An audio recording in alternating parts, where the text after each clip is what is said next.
आप ये मान लीजिए हमारे यहाँ सबसे बड़ा मुद्दा जो है वो किसानों का है। यहाँ वाटरगंज एक चीनी मिल है जो बंद है कई वर्षों से, और किसानों का इतना करीब 45 करोड़ बकाया है। वहाँ पे अगर मिल चलती तो कम से कम हज़ारों लोग को रोज़गार मिलता, और जो रोज़गार मान लीजिए जिनको मिलता उनके घर का खर्चा, उनके बहन बेटियों की शादी, पढ़ाई लिखाई में कोई समस्या नहीं आती। तो एक तो उनके साथ समस्या हो गई, और दूसरी किसान जो गन्ना बेचते हैं वो गन्ना बोना बंद कर दिए हैं, तो जिससे काफ़ी दिक्कत आ रही है उनको जीवन यापन करने में। ना उनके बहन बेटियों की शादी हो पा रही है, मतलब तमाम दिक्कतें आ रही हैं घर का खर्चा चलाने में। सरकार लगभग वाल्टरगंज चीनी मिल पर 45 करोड़ रुपए लगभग बाकी है, तो क्या भुगतान नहीं कराई? भुगतान कई बरस हो गया, ये तमाम किसान हमारे साथ हैं, मतलब पेमेंट ही नहीं हो रहा है। जो इस समय अगर हम जो गन्ना बेच रहे हैं, मान लीजिए रुधौली मुंडेरवा, समय से भुगतान नहीं हो पा रहा है। पुराना बकाया तो हमारा कई वर्षों से पड़ा है, वो मिल नहीं पा रहा है। यहाँ के विधायक द्वारा बार बार दावा किया जाता है कि लगभग कई सड़कों का विकास किया गया, कई सड़कें बनवाई गई। जो 60 साल में मतलब ये विकास नहीं हुआ, आज़ादी के बाद विकास नहीं हुआ, उससे अधिक इस बार इस कार्यकाल सरकार के विकास हुआ। कहीं कहीं कुछ सड़कें बनी हैं, लेकिन अभी देखा जाए तो जो ज़रूरत की सड़कें हैं वो नहीं बनी थी। जहाँ लोगों का आना जाना, कई यहाँ एक गिरिया मार्ग है, जिनवा से भिरिया जाता है, वहाँ से करीब 50 गांव लोगों का आना जाना है, लेकिन इतना कंडीशन ख़राब है कि मतलब उस पर पैदल चलना मुश्किल है।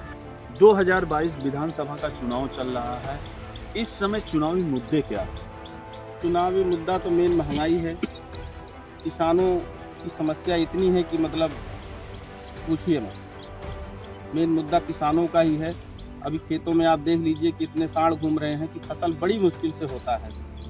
इस समय 2022 चुनाव चल रहा है विधानसभा का, किन किन मुद्दों इस क्षेत्र में मुद्दा जो बना है, क्या मुद्दे बने हैं? मेन मुद्दा तो महंगाई का है।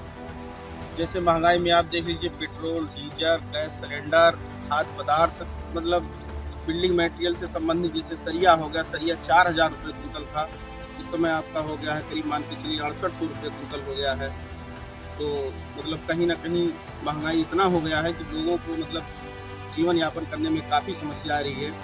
और दूसरा किसानों का मुद्दा जैसे ये है कि हमारे यहाँ गन्ना फैक्ट्री जो वाटरगंज शुगर मिल था, वो बंद होने की वजह से कम हजारों लाखों लोगों का रोजगार बंद हो गया है।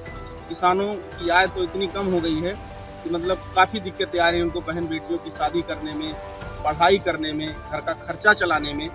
तो मतलब ये मेन मुद्दा हम लोग का यही है, महंगाई, रोजगार। चीनी मिल बंद हो गई है। किसानों का जो फसल है उसको पैदावार करने के बाद में पता चलता है कि वो सही दाम पे बिक नहीं पाता है। जो समर्थित मूल्य है मान लीजिए 2000 है, पता चलता है वो 90 में करके बेचना पड़ता है 1700-1800 में। तो मेन मुद्दा हम लोग का किसानों का है, बेरोजगारी है, महंगाई है, ये सब।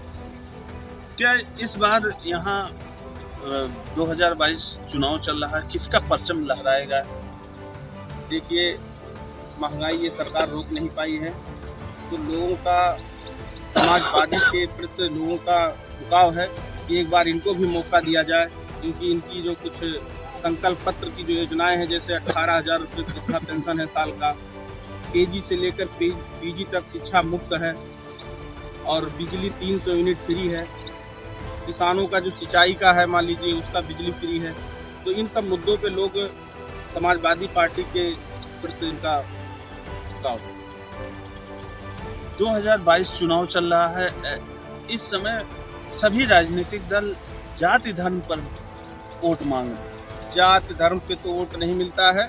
यहाँ हम लोगों का मेन मुद्दा महंगाई, बेरोजगारी, किसानों की समस्या, शिक्षा, इन सब मुद्दों पे हम लोग वोट करेंगे। साइकिल का बटन दबाकर राजेंद्र प्रसाद चौधरी को भारी मतों से विजयी बनाएं।